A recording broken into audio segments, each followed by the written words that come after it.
So, hello everybody, my name is Kikerlin, or you may know me as Dino as well, from PC1, and today I'm gonna be commentating with my fellow co-commentator Adam. How are you? I'm pretty good, just got in from work, excited to show everyone what we've got prepared and for them to see the race today. France tends to be a bit of a dull event in the real F1 calendar. But in league racing with equal cars, it tends to be pretty exciting actually. There's quite a lot can happen. People try moves that they really shouldn't try, but they'll go for it anyway. Of course. So there tends to be something goes on. Before we start the stream first, we have an interview from last week from Lasse Rasmussen. So if you'd like to hear about that, we're gonna just show it to you guys and enjoy. Welcome to Ero Pc2 from France.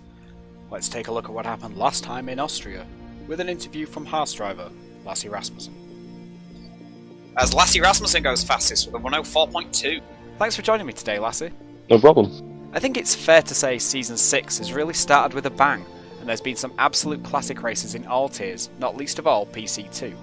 As we approach the midpoint in the season, with 7 races down and 10 to go, consecutive podium finishes in Silverstone and Austria have seen you move up to second in the Drivers' Championship, now just 1 point behind Greg and 3 ahead of Martin, despite not capturing that elusive win yet. Would you say your consistency in races is behind your challenge for the title?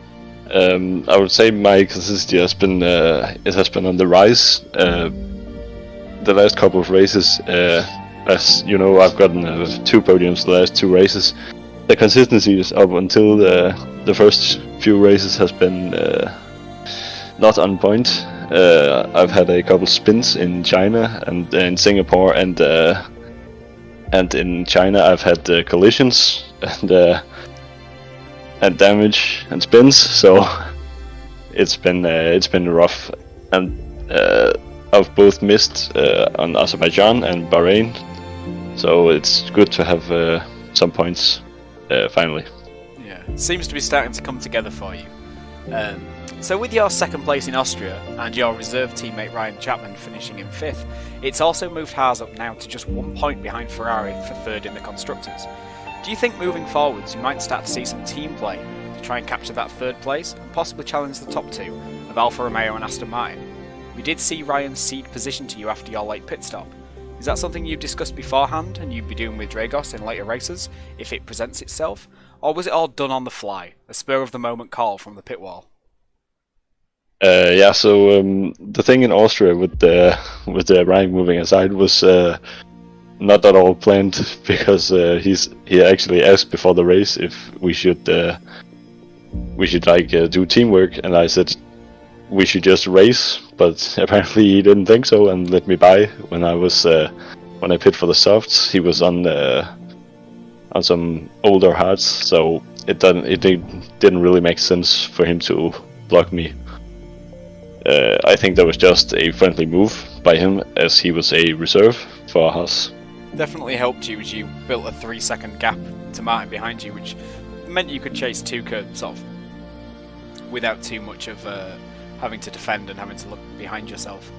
But speaking of your late stop, I mean, both you and Martin chose to try a 2-stop race, while Tuka stayed on his medium tyres and he managed to make it to the end to claim the victory. Did you always plan the race like that, or did you make the decision based on your tyre life and your relative pace? I just made the decision because I ran out of ERS and I've just gotten overtaken, so I thought that was kind of my only hope.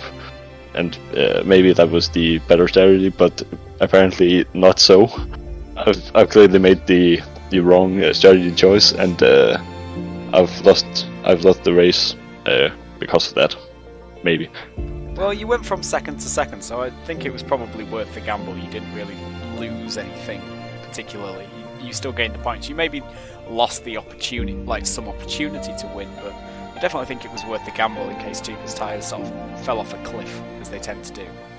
I don't really think the mediums went off that big. I had expected a lot more drop in pace, but apparently not. I don't know if it's just his pace was just better as the tires wore down, but apparently it was not enough. I was only about a second faster. So, with new driver Tuka Rakola taking first and second in the last 2 races, do you think the 8-point gap you have over him at the moment will be enough to hold him off until the end of the season? Or might you need to think about some of those team strategies with Dragos in order to maximise your points and hopefully secure that win soon to increase this momentum you've built up at the moment? I think my hope is we can use some tow in qualifying, because that seems to be my weak point, and can be further up the grid at the start. But we'll see as the season goes on. But the point difference down to 2K, I think is just going to disappear. 2K is clearly a very good driver, and he will win more races. I'm very confident he will. It was a very good fight between yourself, Tuka, and Martin, especially for at least the first sort of half of the race. It was very close between the 3 of you. I think also Martin seems to be very consistent. He was also last season. So if I can't keep my consistency up, like I have the last 2 races, it'll be a hard time. Well, in the next 4 weeks of the season, we'll be visiting both new tracks of Portimao and Imola. So since everyone's going to be going in there blind in terms of what to expect from an ERO League race at those tracks, are you confident of continuing this rich vein of form there? Especially at Portimao, there's this one corner where I spin every time. I don't know the exact corner number, but I think most people that have driven the track have spun there, because it really catches you off guard. So I think it's going to be hard to do a 50% race and keep it on the track the entire time. I think we'll have a lot of spins in Portimao. I know the corner you're talking about. I think it's turn 9, although I'd have to look and check. But it's off camber and uphill as a traction zone, which isn't ideal. But I mean, it could make it an interesting race. Maybe if you take that little, it's the kind of thing I like to do in PC1. Take that little bit of pace off in the tricky corners and capitalise on everybody else's mistakes. You might get your first win of the season there if you don't capture it this week in France. I like to go for a more stable setup on the car. Like Ryan has a very aggressive setup, almost a time trial setup with different tire pressures and camber stuff, tow. So the tire wear is not as bad, but it seems that's only his only weakness is the consistency in the race. He had a couple spins both in Silverstone and Austria, so his pace is really up there. Also in qualifying, he's very fast, but if he can't keep it on track, he's losing out. Well, he's driving for McLaren now, so he won't be letting you buy anymore. Nah, I know. But thank you, Lassie, and good luck in the race. Yeah, no problem. Hope to see you up on that podium again. Keep up this vein of form. Maybe you can even get a win. Yeah, we'll have to see.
Welcome to France then, the birthplace of motor racing.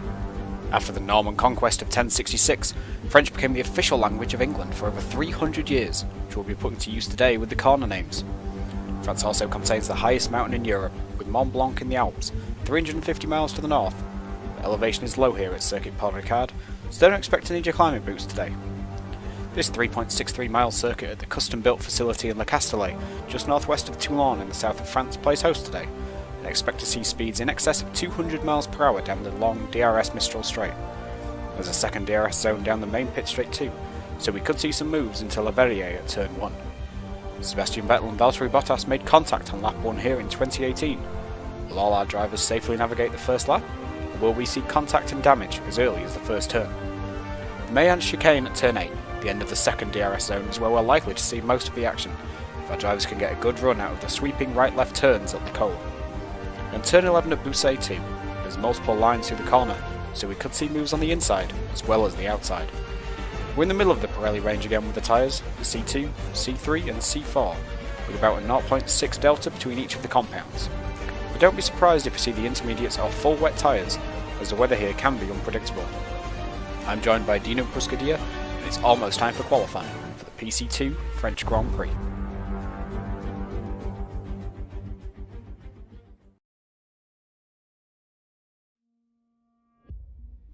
So, I hope that everyone has enjoyed that. A little surprise from Adam. All credit goes to Adam. It was very fun. All credit goes to my fellow co-commentator Adam here. And very, very good job, and very impressed by that. I am so freaking happy that it worked out for you. And I hope that everyone enjoyed it as well. It was really fun. It was really good. It was actually enjoyable to work on it, and being able to sit down and have a chat with Lassie was really good. So as Tuka goes fastest so far, so we have already started qualifying. Yep. There was a little miscommunication, I guess, with the starting of the stream and everything. And Tuka is currently fastest with a 1:29.6. About sort of 5 minutes in. It's quite a long lap here, really. All things considered, about 1:30. So 3 runs is definitely doable. 4 is very difficult. So the drivers that finish outside the top 10, if they choose to start the mediums, they will have a brand new set of softs to go at the race with. Where the drivers in the top 10, they may go, 3 runs on softs, and then they might not have a brand new set. and we also have a new driver, which is Kirk. He has a similar name to me, so I already like him. He is driving for Alpine today, so let's see what he can do in his debut race. Like Adam has said, we already have started qualifying Tukas at the fastest lap of a 1:29.6, who is, I think, going for another lap right now, but I'm not really sure. Our guy who we interviewed, Lasse Rasmussen, is currently in the pit lane, who invalidated his first lap. So let's see if he can improve and maybe put a time for P1 or maybe in the top 3. There is a big difference between Tuka and Georgios, who is in second place, a 7/10 gap. So Tuka is currently dominating in this French qualifying. So let's see if that pace can hold up until the end of qualifying, and if he can remain in P1. Track evolution is present in the game, so everyone can improve at the end of the session. So we'll have to see what strategies everyone will go to. Currently no one is going for mediums, so looks like it might rain in France, which is quite common, but the track has been designed for wet racing, so it will be very interesting if it will wet.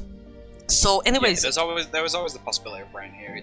It's sort of quite low lying, it's on the coast. The prevailing winds do come off the Mediterranean Sea onto the track, like in that direction, so you do have a reasonable chance for rain here, probably higher than you get at some other circuits. Obviously the desert and Middle Eastern tracks, you never get rain, but somewhere like this is probably one of the highest probabilities in Europe, apart from like Silverstone, because it's Britain, so it always rains.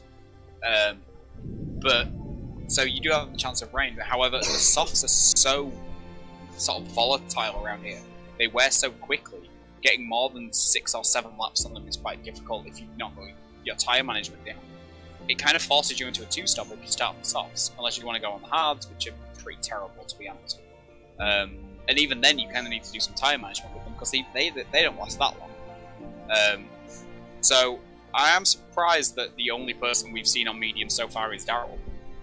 And I do think he set his first flying lap on the softs, but with a 31.5, it's possible he made a fairly large mistake somewhere, so he's deciding to try and better that on the mediums. There is only like a 0.6 delta, like I said in the intro. There is only like a 0.6 delta between the tyres, so you can beat your early soft run with a decent late medium run. But the main difficulty with this track is the second sector is very twisty and requires quite a high downforce setup in order to sort of maximise it. Second sector is very much flat out, so it requires a low downforce setup to maximise it, so the majority of the time you gain is going to be in that first sector. If you're brave through the first 2 turns, if you're brave in Laverdier, you can make up a lot of time, but it's also very easy to run it wide.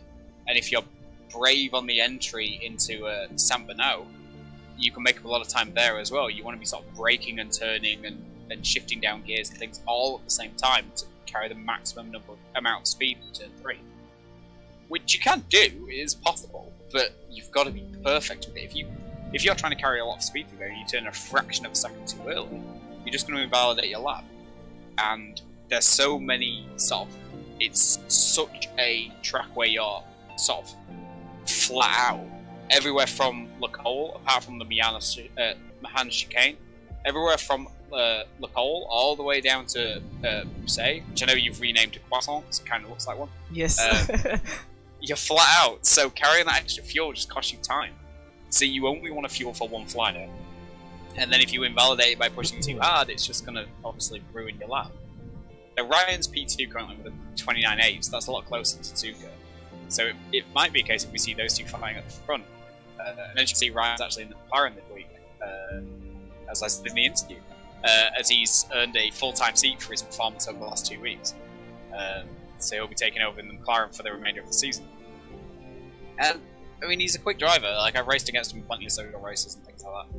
He's a quick driver, he's consistent. He has a tendency to create sort of snappy setups, which have then bit him in the last 2 races.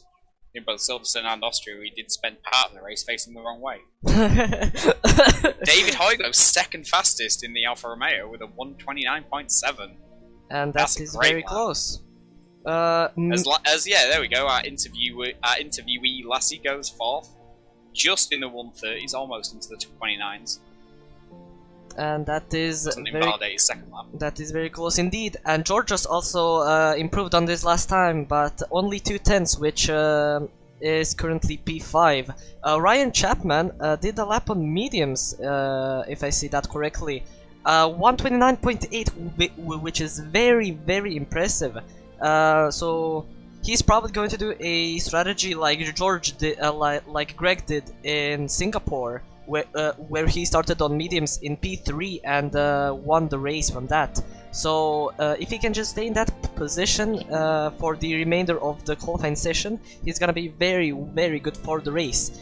A 2-stop is probably going to be expected, so we're not going to see any major changes, but pit stops can usually mess up everything, so let's see what happens in the race after them.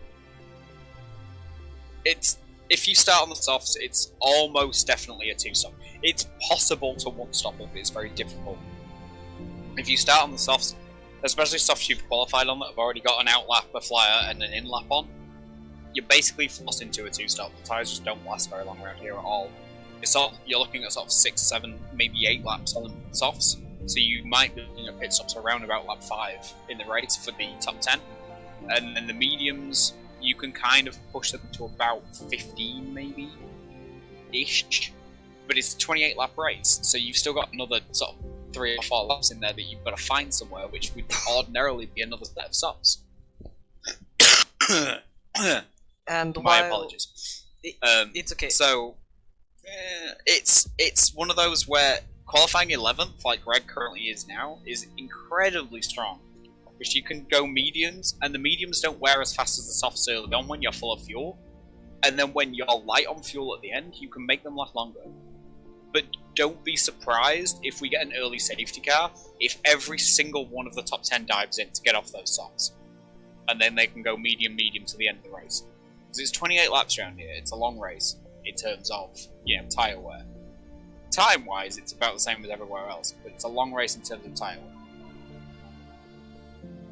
And we also have our first poll in the chat, so you can vote on who do you think will win. Do you think that Tuka, someone else, Rasmussen, and I didn't read the whole thing. Greg, Lassie, Greg. Tuka, or somebody else. So you can vote right now if you want to. If you don't want to, you don't need to. It's not mandatory. But anyways, let's go on board with someone to get a track guide, not from a bird's side of view, but from a driver's point of view. Let's go on board with Alex in the Williams. I think he did pretty well in Austria, but I don't really remember. But he is on the main straight right now. You can gain around 320 kilometers an hour, maybe 330. He is going through the tight and twisty chicane of Mehans. I'm sorry if I'm pronouncing that wrong. The French name. It's fine. It's French. It's difficult, and I'm sorry for any French people that are watching right now.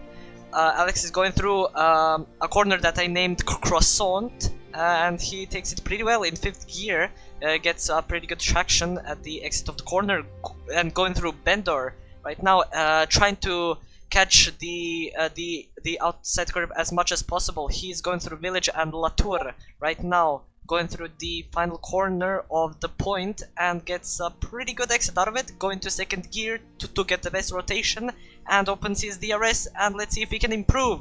A 130.2, 5/10 improvement, which puts him in P6, which is very good. He will have to start on those tires, which is going to be the only problem. As Adam said before, the softs wear out very quickly, so all of the soft runners in the race are going to have a pretty difficult time of doing or defending from every other driver. But they just kind of die around here. Yeah. It's the fact that you're taking so many corners flat out. The front left is just murdered completely. So you've got a lot of force on it while you're trying to accelerate out of the exit of Samba now into Lookable. You've got huge forces going through into Signe, and you've got forces going through in Croissant. I know you've renamed, but I'm keeping it because it's great. So with those 3 corners, and the only sort of thing between them is the Mistral Straight and Mahanes, which might be the Spanish way you say it, but it's got a J in it, so I don't know. The fact that you're sort of going down there and there's such a sort of small gap between them, the tyre never really has time to cool down. So you just kill it. Yes. Might as well put a nail in it, to be totally honest with you. Like, it dies that fast around here. It's a bit ridiculous. It is, but that's what's so interesting. We should expect some pretty intense racing like we did in the real life Grand Prix. So let's see if that will happen. We have a few minutes remaining of the session. I think it's 4. Actually, it's 2 minutes remaining. 1 minute and 40. So some guys are just coming out of the pits now. So they're gonna have to get a move on now. The guys that have just come out, they're gonna have to get a move on in order to get around and get their lap in. Because the corner cutting rules still apply in qualifying on your outlap and your inlet. So you can't straight line Mahanes, and you can't just cut all the corners in the 3rd sector like you kind of can do around here because there's such a massive amount of runoff. Because there's so many different configurations of the track. So they're gonna have to get a wriggle on, especially like Ryan. Yep. And Daryl, who are on their outlaps sort of like nose to tail. Just coming around Mahanes now with 1 minute and 4 left. But it's a 40-second final sector at full speed. And so their tyres might be a bit overheated by the end of the lap here. It could be. If they get on their flare. And Ryan Chapman is the only one going for mediums. Do you think that that's the best strategy around France? Starting from mediums and probably going for a one-stop maybe? Yeah, 100%. But you have to make... the problem with that is, you have to do it in one run in qualifying. Because you can't afford to take an extra 3 laps of life out of the mediums. the only thing you can really do is put extra fuel on board and do 2 flyers. But with the amount of ERS usage around here, you can't do them back to back. You have to have a cooldown lap and a recharge lap in the middle. So you need to put 5 laps of fuel on, and then you're doing 5 laps on the mediums anyway, as Ryan validates, so he's not going to move up from 3rd. And Duca's left the session, so he's happy with his lap, or he missed his next one. David's missed his final lap. He was just coming round Dupont just as the timer expired, so he's not going to improve with a 129.7, currently in 2nd. But Lassie's just coming through Mihanas now, so he can improve, but he gets a kick of oversteer coming on the exit. Gets a little bit on the curb. And Greg has improved on his lap time, which puts him in P10. So if someone from the top 11 and backwards can improve, he will have a free choice of tire, which is probably going to be beneficial for him. Lassie is going through the final few corners right now in the 3rd sector, but he does invalidate his lap, so he is not going to improve. And that, I think, lets Duca remain in P1, even though he has left the session. Yeah, I think it's unlikely anybody lower down is going to be able to improve significantly enough to unseat Duca. It's possible, but they would have had to make a fairly major mistake to gain upwards of a second on their next flying lap. The track evolution exists, but it's not that major. Jamie's actually the last person on a flying lap, I think. Daryl is as well, but he has not improved on his lap time. Jamie doesn't improve either, stays 15th, which just leaves Camille, who's invalidated. And so that will set the grid. Tuke will take another pole position after he got one in Austria. But he's got David Hoy in the Alfa Romeo alongside him, who actually missed Austria. He was absent for outside of game reasons. So he'll take up P2. And Ryan Chapman in his new full-time McLaren seat will be P3, which might be on the mediums. I'm not sure if he set his first lap on the softs and then invalidated his medium lap. But if he's starting on the mediums, that's a huge advantage. A huge advantage. Because it's either going to come to the point of there's going to be an early safety car, and the people like Tuca and David and Lassie are going to drop behind the guys in 11th to 16th. The likes of David Power and Camille, and new driver Kirk. They're going to drop behind those guys, so they're going to have to fight their way up through traffic, which is going to burn through their ERS and damage their tyres. Or if there isn't an early safety car, he's basically going to have a pit stop advantage. So while he's kind of probably going to have to finish the race on the hards, unless he can get to sort of lap 18, maybe 19 on the mediums, he's still going to have that advantage because it's quite a long pit stop here. It's a slow pit lane. So it's quite a long pit lane as well, but with it being a slow pit lane, it's going to give him a big advantage. And Ryan Chapman actually did a lap time on softs, so he is going to start on softs, yeah. I thought his first lap was softs, yeah, so nobody's going to get that advantage of being able to do a one-stop in the top 10. Except for the below top 10. Alfa Romeo have had a cracking qualifying. They've got 2nd place on the sort of 2-stop strategy, and pole position on the 1-stop strategy, with David Powell qualifying 11th. So they're going to basically, whichever the best strategy is, they're going to be able to maximize it. Well, they should do. They should. As we are going to go into the race, we have formation lap turned on. And before we start formation, I would like to thank some of our partners for partnering the league. We have Bolidomania, which is a web page associating most Polish sim racing leagues and creating setups for F1 games from Codemasters and helping people to get into sim racing as easy as possible. They also have some tutorials and the Discord, so you can join them as well if you want to. We have Grid Finder, which is an online search directory of sim racing leagues, so you can find any league of any game there if you are interested in racing professionally. And we also have Race Insight, which harnesses telemetry data to dramatically improve your driving skills and help you break through your limits on the track. It is working on F1 2021 and F1 2020, so you can choose whatever you want. And yeah, so thank you for sponsoring the league and actually partnering the league. And let's. If you want to making money out of this, I'm gonna kick off. I think it's just partnering. I think it's Probably. partnering. Probably, but I really don't know. But we have some clouds in the air, so we might see some rain. Yeah.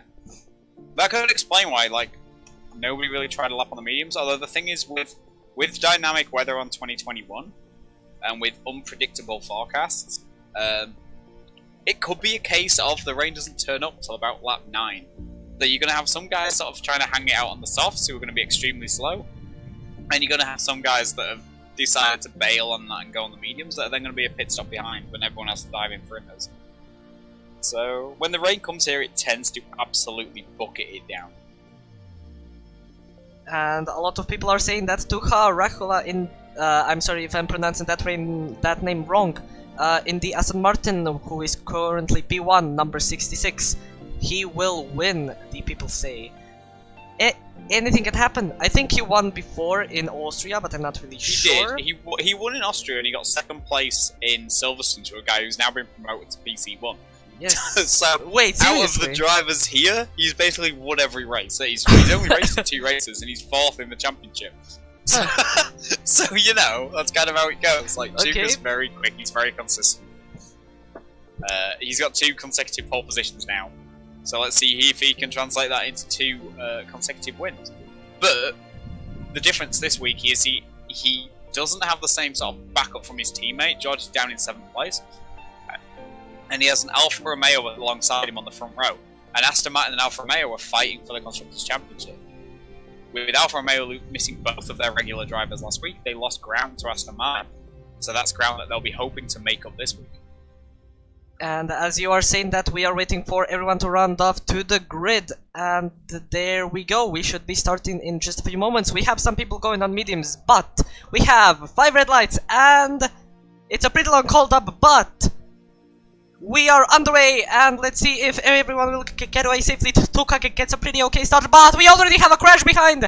And wow, that's very unfortunate as Tuka is going around the inside. David Hoy tries to go around the outside, but Tuka runs really wide, but he's still further back. And Tuka is 5-second penalty getting down to George and to Kirk. And we have a virtual safety car. Yeah, we've got a VSC out, so Tuka still leads from David. Lassie's managed to make his way up to 3rd, and Ryan's dropped all the way back to 6th place. Alex and George are both overtaking him as well. And so, we once again, Ryan's good qualifying has been undone by presumably an error on the early in the race. Exactly how it happened in Silverstone, where he ran wide at turn 1, and it undid all of his qualifying. So we already have we'll have to see if any of our soft runners decide to pit if this VSC lasts all the way until they get round to the pit lane. I guess we'll have to wait and see. Cook in the Alpine has damage, so he probably had contact with his teammate. But I haven't seen that clearly. He did get a penalty for it. Yeah, he's missing his right end plate, so he did get a penalty for a severe collision with Camille. But I didn't see exactly what happened, whether Camille was already sort of spinning, whether he'd made contact with somebody else first. And George also has a 5-second penalty for contact. But I missed who that was with. I only have 4 eyes, I can't see everything. Oh, a lot of people are almost eating each other from the top 4. Lassie runs into the back of David, and that's another 5-second penalty. And Lassie is losing a lot of positions. On the end of VSC. Oh, he's pitting. He's going into the pit lane. He must have damage to his front wing. So Lassie pits from 3rd place.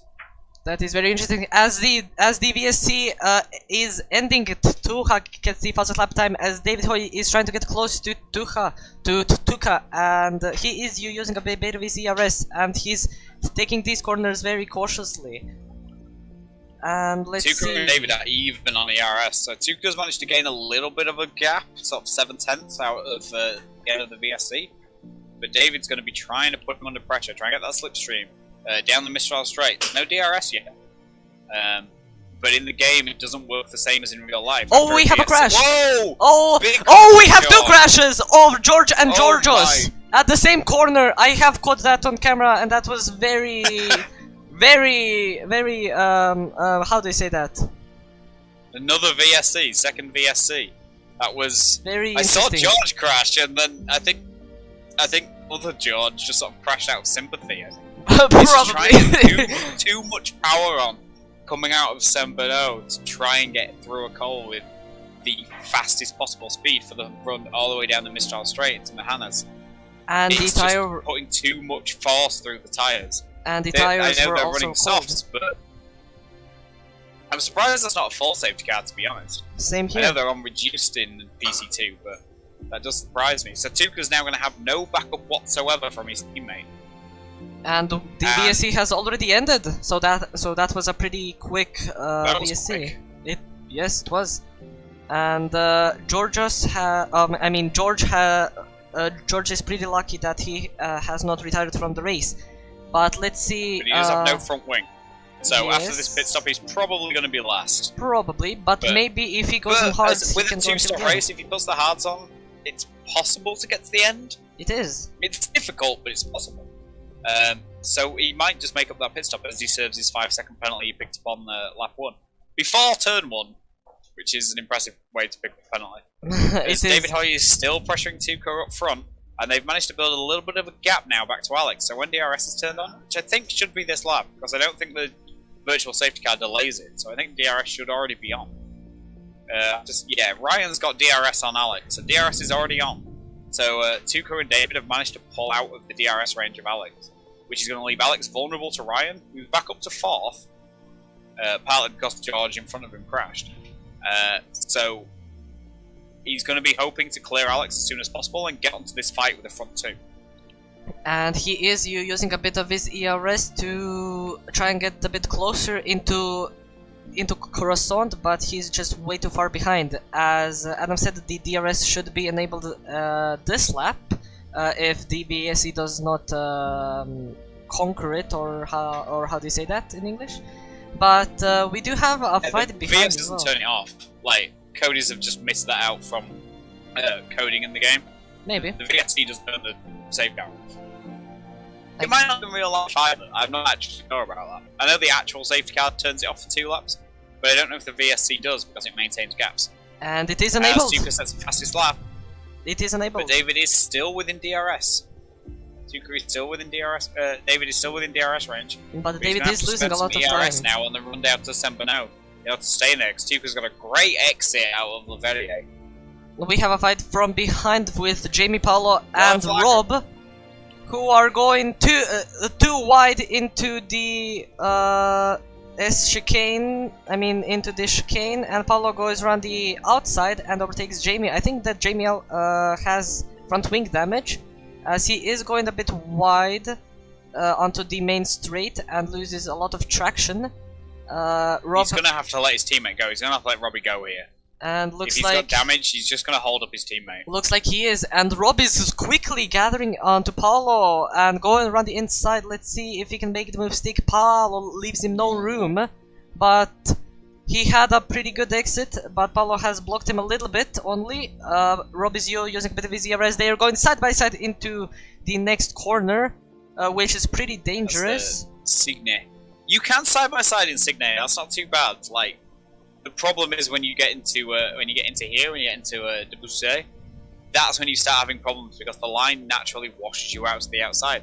As it must happen last week, Paolo seems to lag backwards, which gives Jamie 9th place as well, and he's going to overtake Robbie too. And got Robbie- a really bad exit out of Vendor, And Jamie has and he's also overtaken lost both the place of them. against Paolo as well. These guys all fighting on the mediums, remember? So Greg's up of them on the softs, but David Power in the second Alfa Romeo has already managed to jump Greg, and he's running pretty well in the mediums actually. He's only 7 seconds off the lead, and he's going to be able to do 1 stop less. So that means Tuka's got to find sort of 13 to 15 sort of seconds on him over the course of the race. Now we do have 23 laps left, but that means he's going to have to be lapping very quickly, Tuka.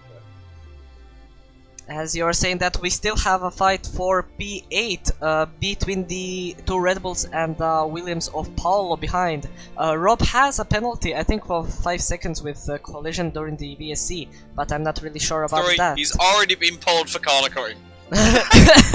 As he is going around the outside of his teammate Jamie Lion Rorner and takes a pretty easy position, as Jamie goes really deep into the little chicane. and I would still say remains these guys need 59. some more work together than sort of trying to pass each other. Try and build a little bit of a gap on Paolo and try and catch up to Greg. He's 5 seconds in front of these guys now. They need to try and catch up to Greg before his soft tyres start falling off the cliff. And Rob Because goes... it will be an easy move for them to make. Like, the main person they're racing right now is David Power in the Alfa Romeo, and he's 8 seconds up the road. So they need to try and get up there as... Oh, David Pitts on second.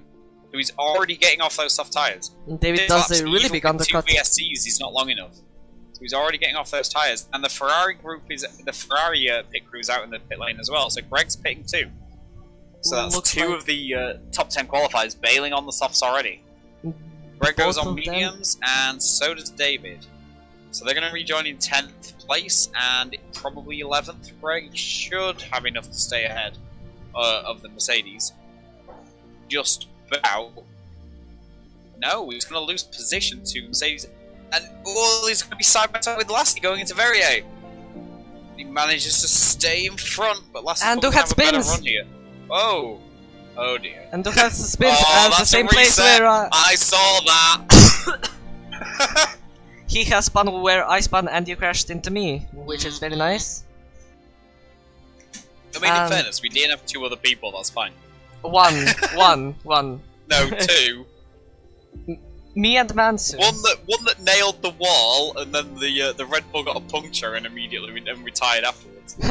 I gave 2 people punctures because my front wing was lying on the racing line. Interesting. Anyways, So Tuka's lead is now 1.7 seconds over Ryan. They're on the same strategy. They're both on soft tires. Ryan Pitts, Tuka carries on. Ryan Pitts. and Alex does And as Alex well. Pitts as well, right behind him. So this is going to be a duel between the McLaren and Williams pit crews.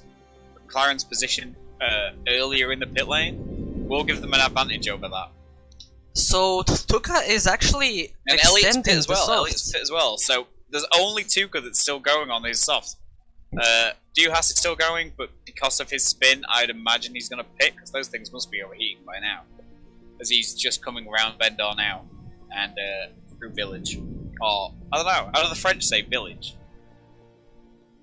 I don't know. Village? Village. They can't say village, sure. If they say village, we need to invade again. Please no. Please no. Anyways, Lassie Rasmussen and Greg, as you were saying, are fighting for P11. Everyone in front of them has pitted for fresh mediums, except for Tuka, David, Rob, Jamie, and Paolo, and Daryl actually. Tuka is probably going to do a one-stop, maybe go on hard until the end of the race, which could be a good strategy, but we will have to see. It's a very good strategy if he's got a tyre preservation for it, so he can build this gap on the softs. He's already 8 seconds ahead of David Powell, but remember David started P11, so he started strategic pole position, but Tuka started actual pole position.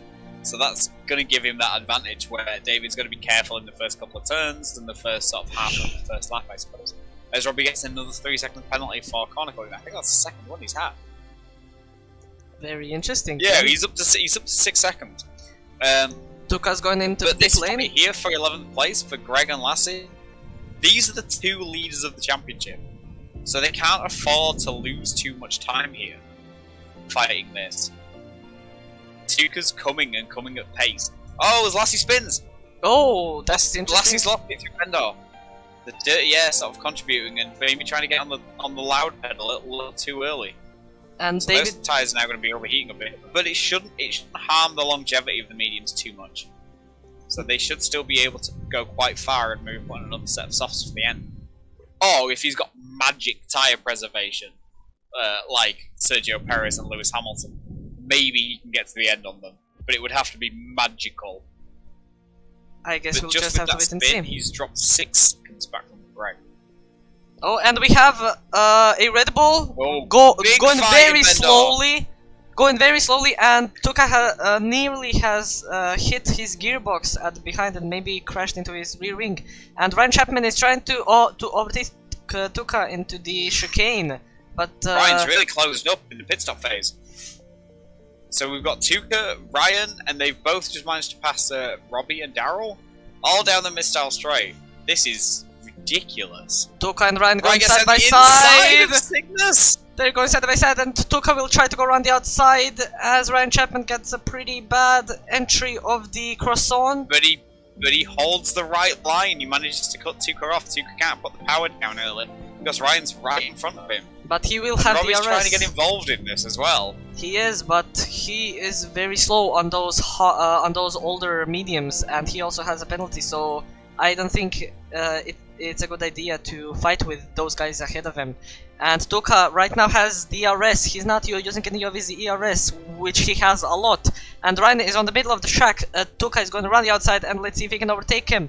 And he does, which was a very easy overtake. And Tuka goes very deep, actually. That's a very good move into Leverrier, and it's going to be important for the race. But Ryan's coming back at him now. Going around the inside. Turn 3. And overtakes he's him. He's cut that corner by a mile. But sometimes you can overtake it. Sometimes you can corner cut there, and it will not give you a warning. I did that, and actually. But Ryan's still not close enough to the guys in front, to Paolo and David, in order to get DRS. Wait, David's jumped both of them with the undercut. David's in net lead of the race. He's jumped both of them with the undercut. He's 1.7 seconds ahead of Ryan. Wait, but he managed David to fend off Tuka into Mahanas. Wait, David already stopped. Yeah, David's on 3 lap old mediums. He's jumped both of them, and he's now trying to make a move on Jamie. He has not stopped. P2. Okay. David stopped. He's on 3 lap old mediums. Jamie and other David at the front haven't, and Paolo. Paolo's currently slipping backwards, but he's getting caught up by the leaders now on fresh mediums. So they've got fresher tyres and more raw pace.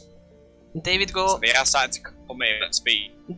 David Hoy and Jamie Oliver are going side by side into village, and Jamie has spun. Jamie spun out of Le Pont. And Daryl gets He's going to be able to keep going. Daryl gets a pretty bad exit. Alex has overtaken him, and he's going to Jamie right now. Jamie's not defending, he's going to run the inside, and we have a fight ahead of them with Ryan, Paolo, and Tuka, as Paolo gets a pretty bad exit and slows down very much. So Tuka is going to run the inside and has overtaken him for P4. He now has a job to overtake Ryan, as he lost a lot of time. Ryan is not in the DRS range of David Hoy, so he will not have anything to defend with from Tuka. So let's see if Tuka can overtake Ryan with this DRS. He enables it. He's not using any ERS, so he's not wanting to attack him. So that's very interesting. As he is closing, he's closing up very with the DRS. He shows the inside into Mahanas. But he decides to sit there. Maybe he's going to try and make a move into Cygnus. That's with this ERS. He spends a little bit on exit, but not a lot. But Ryan's almost empty. Ryan's really low on his ERS. Stugo's happy to follow him through Cygnus, through turn 10, and into Debussy, until Ryan stays in front of him. David leads this pair by 0.8 of a second. They're closing in on him at quite a rate, even though they're fighting. And David Power still carries on his mediums, with a 12-second lead over the field. But remember, the guys in 2nd, 3rd, and 4th have all stopped. So by the time that David Power stops, he's going to be 8 seconds, 10 seconds behind these guys. As we might have another spin, we have a yellow flag in sector 3. Yeah, it's Robbie spun. Robbie spun in Latour. I didn't see if there was contact there, it's possible. And takes out takes out the DRS board on the main straight. He does have DRS, even though Elliott is right behind him now. Let's see what happens. Jesus Christ. I'm very sorry for that. We're as bad as each other. I think we both have plague. I don't know. Of some description. Maybe.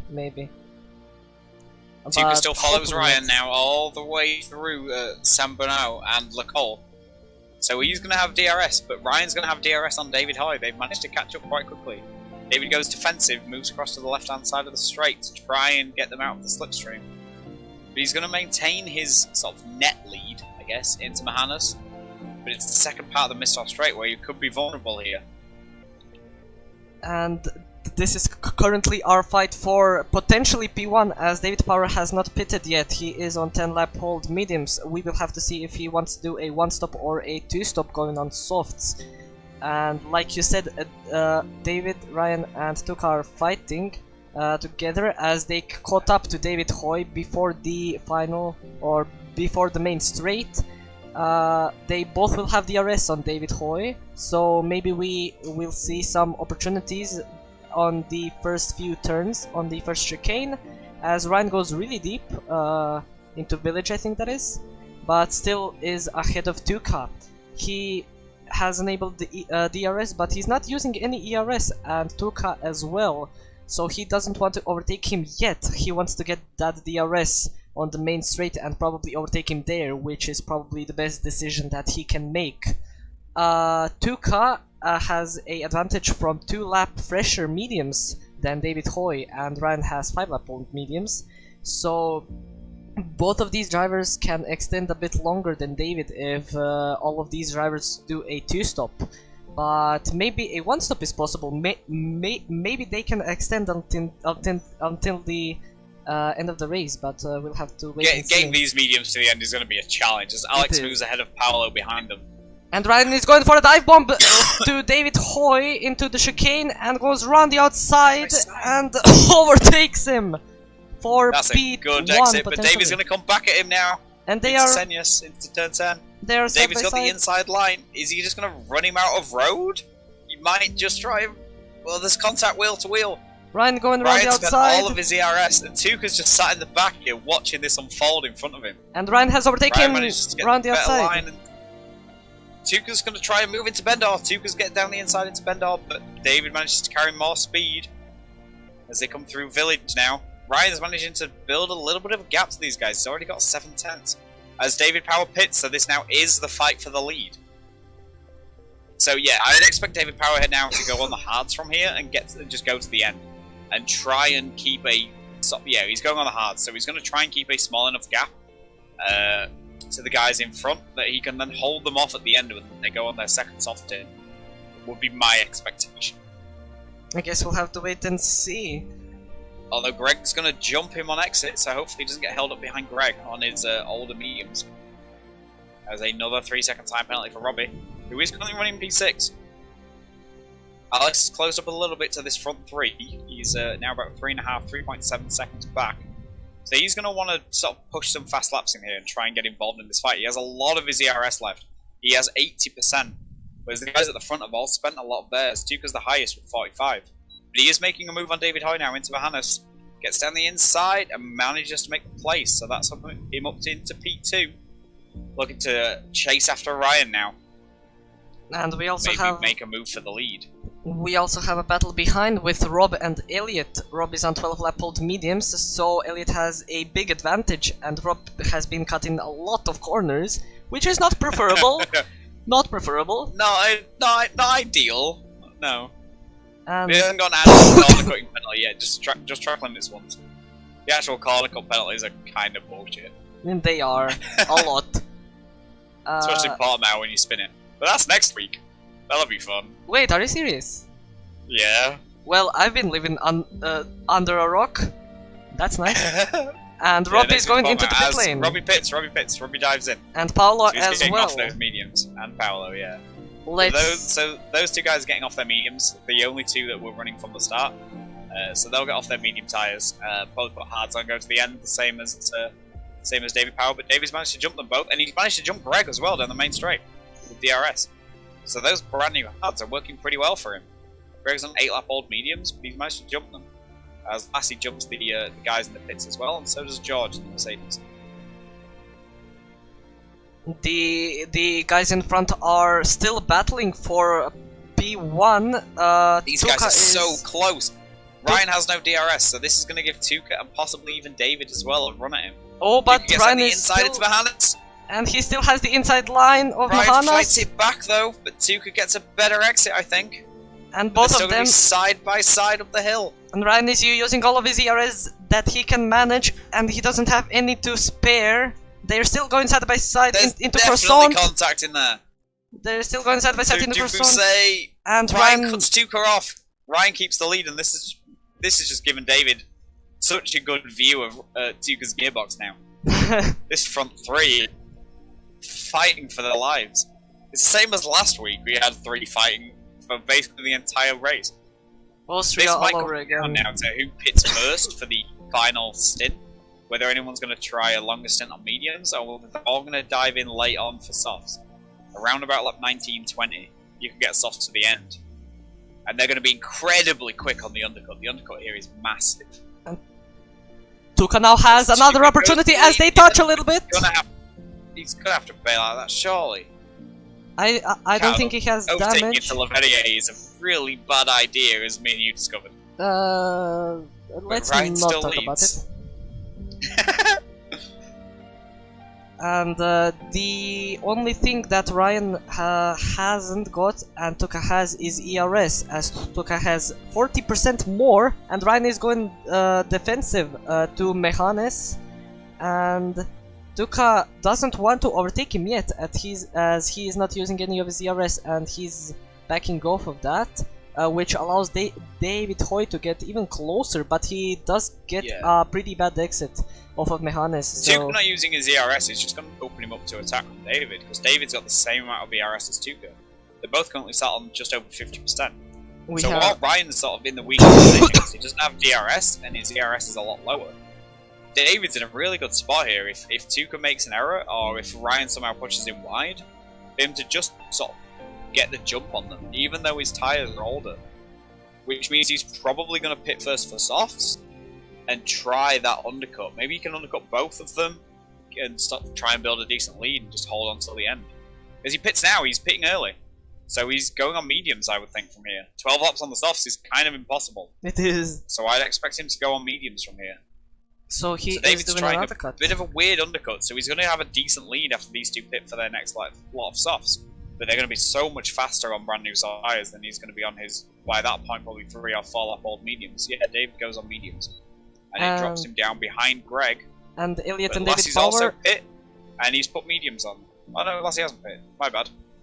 Lassie carries on, so Lassie's overtaken David as well. Elliot has overtaken David as Robbie well DCs. into the first chicane. And let's see with Tuka and Ryan again fighting for the lead. Tuka is still not using any of his ERS. If he wants to be ahead of David Hoy, he has to pit in between like 3 laps, so he doesn't lose a lot of time after his pit stop, as David Hoy will gain a lot of time with clean on air. brand new mediums, David's going to be in front anyway. Probably. The deciding factor is going to be how big is that gap. Can Ryan and Tuka gain it with being on softs against the mediums? Or is David going to put in some really fast laps here? I mean, he's got 4 seconds of clean air in front of him before he... Oh, Lassie's spun, never mind. I was going to say before he reaches Lassie, but Lassie's spun. So David now has 9.5 seconds of clean air in front of him until he gets to Greg. So he has a lot of advantage. The only person in front of him that's going to the end is his teammate. And his teammate is definitely going to let him past if he catches up to him at any kind of speed. So maybe we're going to see some team play again, like we saw in Austria with Ryan letting Lassie through. Maybe. And we do have David Greg Power pits. and Greg into the pit lane. Or actually, that's Elliot and Greg into the pit lane. Elliot and Greg pit, so they'll be going on... I mean, possibly softs from here. 10 laps on softs you can do. But they're probably going on mediums. Yeah, they're both going on mediums, so that'll get them to the end. But it drops them both behind David Hoyu. Now moves up into 5th place, and basically our net lead of the race, I would say, because the guys in front will have to pit, except for his teammate. So he's got 9 seconds to gain on his teammate, on David Power. And then the guys at the front, Ryan, Tuka, and Alex, are all going to have to pit. So that will promote David above them all. And he's 21 seconds off the lead, and pits around here are probably 23, 25, somewhere around there. So he will have the lead at this point. And he's gaining on Ryan and Tuka all the time, so that lead's just going to grow and grow before they decide to box for the softs. They're still going at it, Ryan and Tuka. Fighting still through Dubuisseau. Let's see if Tuka can maybe change positions with Ryan, and maybe he goes into the pit lane, but not yet. He will want to extend a little bit more, as he gets a pretty bad exit of the final corner. He is using his ERS, so he wants to clear Ryan as soon as possible to get that clean air. He still has such an advantage. Ryan's burning through his battery to stay in front here. And So Tuka has Tuka's got 80% ERS, and Ryan has 30. And he's using it a little bit at every exit of every corner, so he wants to clear Ryan as soon as possible for that clean air, so he doesn't get held up behind him, as David Hoy has put the fastest lap time of 1:33.0, which is pretty impressive indeed.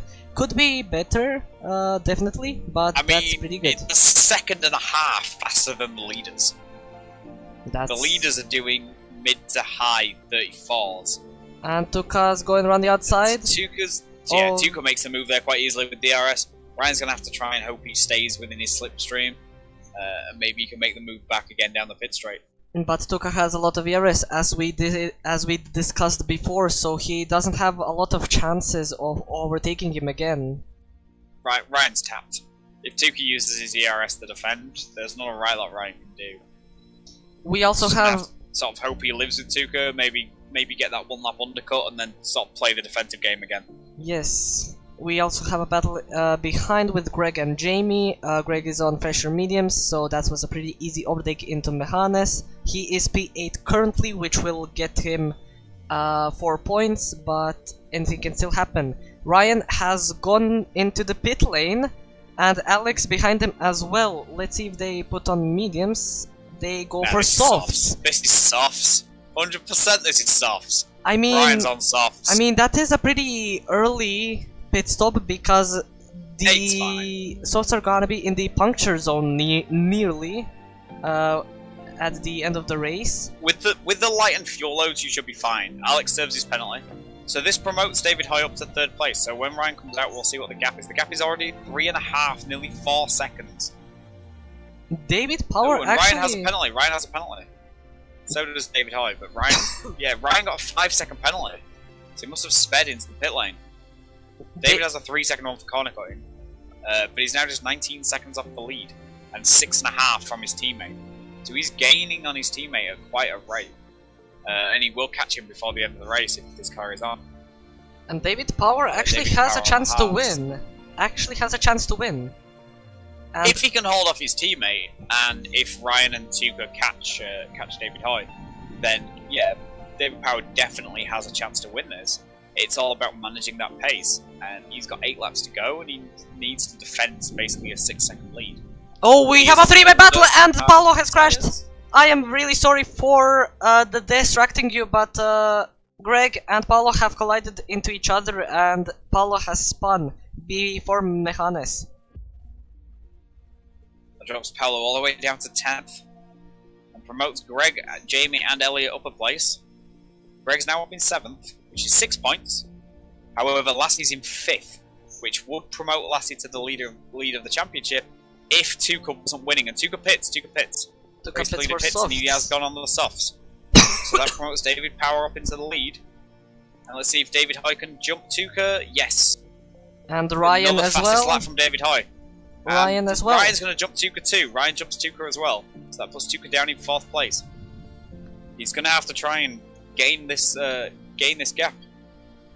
Ryan's got the gap down to David, down to 2.5 seconds. Tuka's a second back. That undercut is so powerful around here. Ryan was behind, and he's now a second ahead of Tuka. Tuka's just in the DRS range, which is going to keep him in touch a bit better. Do you think that the best option for Alfa Romeo right now is that David Hoy holds up Ryan and Tuka as much as possible, and David Power wins the race? If he can, absolutely. I mean, it all depends on how much he can do without losing too much pace himself. He's gaining on his teammate at quite a rate. He's now 5.2 behind. So he's taking like a second lap out of his teammate. So there's going to be a point where he just can't defend enough, where he's going to have to lose too much speed and therefore get overtaken, versus travelling too fast and catching David Power. And David Power doesn't have a lot of VRS to spend, so he's not going to be able to sort of burn through that to extend that lead out a little bit. So I think it's a good idea, but it's going to be difficult for him to do. There's just 1.4 seconds now from Ryan to David. So he's taken a second out of him, basically, in that last sector. And he's really nice to turn his soft tyre. Tuka's right behind him. He's turned them on even better. He's now just 4 tenths back. Ryan sets a fastest lap with a 31.8. If David's still doing 33 zeros, that's a 1.2 second difference. He's going to be all over him at the end of this lap. Plus he pits, which relegates him down the field. And obviously being in the Haas, he's the last pit box. Elliot is trying to go in on the inside of Jamie. And he cuts a little bit of the corner, and he still has the outside line, and he has overtaken Jamie after the chicane. That's a good move. That was a good move. At least it was clean and not like we were. Yeah. We have a battle in front as Ryan goes around the inside. And Tuka also has overtaken David. Wow. David Hoy, that was not his day. That was not. I think he just got forced off the racing line by Ryan, basically, and then Tuka took advantage. A real poacher's move. But now Tuka's got to do the job of overtaking Ryan again, which he took quite a while to do beforehand. Ryan's tapped on his ERS, he's still down at sort of 13-14%. Whereas Tuka's at like 50 and David's at like 40. David's going to have to try and hold on to these two, even though they're on softer, fresher tyres. Otherwise, they're just going to basically cruise up and monster his teammate. Tuka has a way better exit off of the final corner. He has the DRS, and Ryan does a really late defensive move, but Tuka has still overtaken him. Tuka has still... Oh, we have someone joining. Yeah, they left immediately. Okay. Tuka has the net lead of the race. David gets another 3-second time penalty. And Tuka's now got 4 seconds to catch up with David Power in the second Alfa Romeo in 5.5, 6 laps, which is definitely doable, especially on brand new soft tyres. Let's see if he can do it in 5 laps. I think the interesting thing, I think these three are all going to catch and probably pass David Power. The interesting thing will be how close can he stick to them, because if he can stay within their sort of penalties, then he could still get P2 from 11th on the grid. All he needs to do is stay within 5 seconds of Ryan and 6 seconds of his teammate, and he can get P2 here. I guess we'll so just have to wait and see. Focus on his own race. If Tuka and Ryan cruise up behind him, don't fight them too hard. If they get DRS, let them go, and just focus on your own race and your own pace. As Alex now dropped 11 seconds back from this fight. So this front four, unless somebody makes a serious mistake, is essentially sorted. With Greg in 6th, Elliot in 7th, Jamie in 8th in the first of the Red Bulls. Paolo is now down in 9th place in the Williams, doing that one-stop strategy that David Power's doing. With George in P10 in the Mercedes, but he's getting chased closely by Lassie on brand new medium tyres. I'm surprised he fit mediums though, not softs. Unless he didn't have a good set left. Possibly killed 2 of them in qualifying. I guess we will never know, and he's catching up to him very fast, gaining around 2 or 3 tenths at the village corner, and he will have the DRS for the start-finish straight. He doesn't have a lot of VRS to spare, but George also does not, so let's see if he can maybe make a move.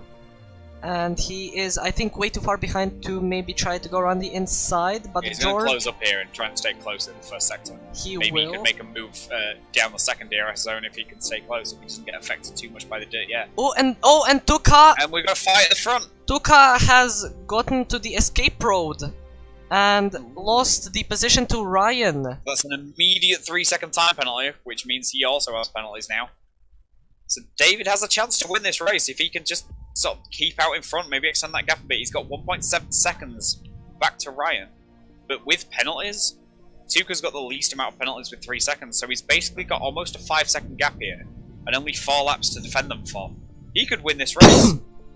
And a 3-second time penalty for Lassie, as he's down the inside of George into Mahanos. So he's up into P10, so we will get a point here if he can build a big enough gap so he doesn't get relegated by his penalties. Tuka's trying to go around the inside of the first chicane and does that job very nicely, but Ryan is still trying to get that place back, but he doesn't have a lot of traction as his tires are 1 lap older, which is probably around 5 or 6% wear more than Tuka. But Tuka now has a more difficult job than he did, as his tires are way older than previously when he caught up to David Power. But he's still gaining a lot of time as Ryan gets another 3 seconds. And that puts him with 8 seconds, and David Hoy has 6 seconds. So David has 6, Ryan has 8, but David's less than a second behind Ryan at the moment. So Ryan needs to find a second over David. And those soft tyres are not going to be giving him the benefit they were when he first put them on. Mediums last quite well compared to the softs. So David shouldn't be losing too much pace in terms of what his tyres are giving him. It's all about his own raw pace now. As he just drops out that 1 second window. He kind of needs to try and get back in that before the DRS zone. As he gets a really good run through Poisson and actually makes up 3/10. So that top 4 is now covered by less than 2.5 seconds. But they do have a lot of penalties, which will not be good for any of these drivers. But for David, it will be wondrous, as he might get P1 from this race if he can just stay close to Tuka's 3 seconds. As Tuka is getting to him very quickly, David and Tuka both have no ERS, but David is still P1. He did lose a bit of traction at the end of the chicane, and now he's going to the second chicane and taking that pretty nicely, but still losing a lot of time to Tuka's softs. And Tuka will now have the ERS, and let's see if he can overtake him before Mejones. Yeah, Tuka gets a really good run through Lucoli, and he's gonna be down the outside here. David has no DRS to defend with, and he doesn't have any ERS to make up that difference either. But he's going to get the slipstream here down the second half of the Mistral Straight. But he has to be wary of Ryan behind him, because Ryan's got a really good run out of there. And they are going side by side into the next corner, and looks like they are still side by side as Ryan is not leaving him any space. And David is trying to go around the outside. David's trying to run around the outside. But that was not possible as Ryan has better tires. Lasse has also overtaken Paolo for P9. He's made that gap look fast. Now David Power has one job to do. Now he has to remain in 3 second gap for 2 laps. If he can do it, he can win the race. And let's see if he can do it. He's going to have to stay within 3 seconds of Tuka, but unless he makes a serious error here, he should be nailed on for P2. Ryan with 8 seconds of penalties and his teammate behind him with 6. I can't see them catching him, building that gap. It's just the 3 seconds of Tuka that's the thing. So he's only 1.4 behind, but he's close enough to Ryan that he's going to get the DRS, which is going to help him keep that gap close down this main straight, as Tuka, obviously in the lead, isn't going to get DRS. So you should be able to close up here. It's how much time Tuka can gain in the final sector with the soft tyres. And maybe Ryan and Tuka can fight with each other, and David Power can just get closer to them and get even more time off of Tuka and still win the race. It's all about pride now for the drivers. They want to win on the road even if they don't win after penalties. So Ryan, I think, is probably going to make a move on Tuka when he gets the opportunity, if he gets the opportunity. But he needs to stick close through this third sector, even though he has no ERS. But Tuka's had to burn all of his in order to get past David Power, who is now just 1.4 seconds behind, so he's managing to maintain that gap. He's not losing too much time through this third sector where the soft tyres should be at their most potent. So he now has 1 lap in order to not lose a second and a half in order to win this race. He's 1.3 behind thanks to the DRS. And he's going to get it again, of course, over the line as Tuka starts the final lap. So Tuka needs to build a gap of at least sort of 3.2 maybe seconds up to David Power, if David still has the DRS down that main straight, because he's just going to be able to stick with him. Tuka not having the DRS being in the lead is going to start hurting him here. He's managed to drop Ryan a bit, so Ryan's now 7/10 back. He's not going to be able to make a move into Mejones. Too much of a gap as Tuka moves. Oh, and Tuka almost loses the car. Ryan's going to make a move here. Ryan takes the lead on track. Tuka has left the session, I think. as he is disconnected. Oh, that's really bad timing. And As David the two Hoy Alfa Romeos are now moving very close, and they both overtake Tuka on track. and Tuka has what? Yeah, Tuka's He left is in session. front. I think the session is lagging a lot, but The Alfa Romeo are both overtaken through Croissant, as if, he's now been driven by a bot. if David Power can still remain in 8 seconds of Ryan, he can win I the think day's he'll do race. that somehow. But David's just outside that 2-second window he needs in order to get Ryan on penalties. And he's got the and corner he's cut, got so now another he's not going to penalty. get it. He was pushing too hard to try and close that 2/10. And So Ryan, Ryan wins on the road, crosses the line, first takes the checkered flag. but with David Power for Alfa Romeo wins, and we've got 2 Alfa Romeos on the podium with David Hoy managing to take 3rd place, I think. Although Tuka's less penalties, actually, yeah. So that promotes Tuka up to P2, despite being driven for the last half a lap by a bot. Due to less penalties. Alex finishes P5, and Greg will come home in P6, with Elliot right behind him in P7, but then penalties afterwards, so it didn't really matter if Greg held that place or not. Lassie goes David gets P9. P8 with Lassie P9. So that'll give Lassie 2 points, and it'll give Greg 8? You get 8 for P6, I think? So that's going to It put is. Greg slightly further in front of Lassie in the championship. But I'll have to see how that works out, with Tuka getting 18 points for 2nd place. And Ryan gets 16 points for 3rd, because he also had the fastest lap.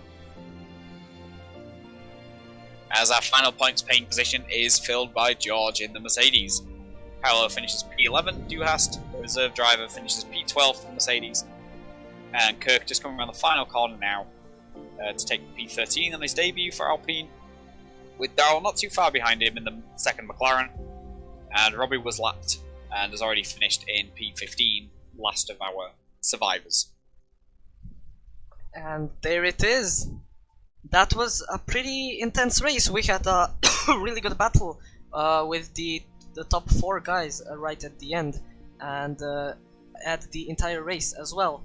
And there is David Power on the top step of the podium, lifting his beautiful trophy, which has a ruby. Showing the strength of the 1-star. And looks like that could be a better strategy for tomorrow as well, for F1 and PC1. But I guess we'll have to see what everyone does, as he's spraying that champagne at everyone in the crowd. I don't think the delta's really high enough to justify a 2-stop race. I don't know. But you're kind of forced into it if you qualify on the softs. And these are the final finishing positions. David Power, congratulations for winning from 11th on the grid. That was a pretty good race for you. Probably my driver of the race. Tuka is P2 in the Aston Martin, and Ryan just rounds up the podium with a fastest lap as well, so he will get another point off of that. David Hoy, David Power's teammate, is P4, Alex is P5, Greg is P6, Elliot P7, Jamie P8, Lassie P9, and George has the final points paying position in P10, so he will get 1 point. Paolo is in P11, Duhast P12, Kirk in P13, P14 is Daryl, Rob in P15, George P16, and Camille, who has DNF'd along with George, is P17. So Really unfortunate for Camille. His qualifying wasn't great, but I mean that's now 2 races in a row that have been completely ruined. His race in Austria ruined because his setup glitched and didn't apply, and his race here ruined before turn 1 yes. for the first trip through La Verrier due to an incident on the starting grid. Anyways, we are probably not gonna have any interviews, so I would like to say thanks again for our partners, and yeah, you can check them out in the description of this stream. And yeah, I hope that you have enjoyed today's race. Adam, do you have anything else to say? Hello? So that's a no. Anyways, I hope that you have enjoyed today's stream, and we'll see you next Saturday in Portimao, and let's see you next time.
Welcome to France then.